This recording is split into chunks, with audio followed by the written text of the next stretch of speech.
స్థానిక TTD government వేసిన TTD board తప్ప, ఒక చెన్నైలో బెంగళూరులో వేసుకున్న టీటీడీ అడ్వైజరీ కమిటీలు తప్ప స్థానికంగా ఏ రకంగా కూడా కమిటీలు లేవు అధ్యక్ష. మంత్రి గారికి టీటీడీ వాళ్ళు ఏ సమాచారం ఇచ్చారో నాకు తెలియదు. స్థానికంగా ఏ రకమైన కమిటీలు లేవు అధ్యక్ష. ఆ ఏ గ్రామంలో అయితే టీటీడీ దేవాలయం ఉందో ఆ గ్రామంలో ఉన్న ప్రజాప్రతినిధుల్ని అంటరాని వారుగా చూస్తున్నారు అధ్యక్ష టీటీడీ వాళ్ళు. కనీసం లోపలికి వెళ్ళాలంటూ కూడా పర్మిషన్ లేని పరిస్థితుల్లో ఉంది అధ్యక్ష. దాంతో రోడ్లు కట్టడం, పార్కింగ్లతో కూడా అన్ని సమస్యలు వాళ్ళు సృష్టిస్తున్నారు అధ్యక్ష. వాటిని తిరుచానూరు ఉంది అధ్యక్ష.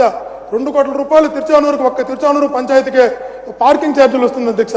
వాళ్ళు రోడ్డు కట్టడం పనులు పెట్టేస్తాం. మేము అడిగాం అధ్యక్ష, టీటీడీ సహకరించాలి, మేము బ్రహ్మోత్సవాలు అప్పుడంతే వాళ్ళు కనీసం గౌరవం మాకెవరు, మేము ఎందుకు వాళ్ళు సహకరించాలంటే ఆ దానికి పోతే వాళ్ళు పిలిచి కొద్దిగా గౌరవించి మేము కమిటీగా అడ్వైజరీ కమిటీ అడుగుతున్నాం అధ్యక్ష.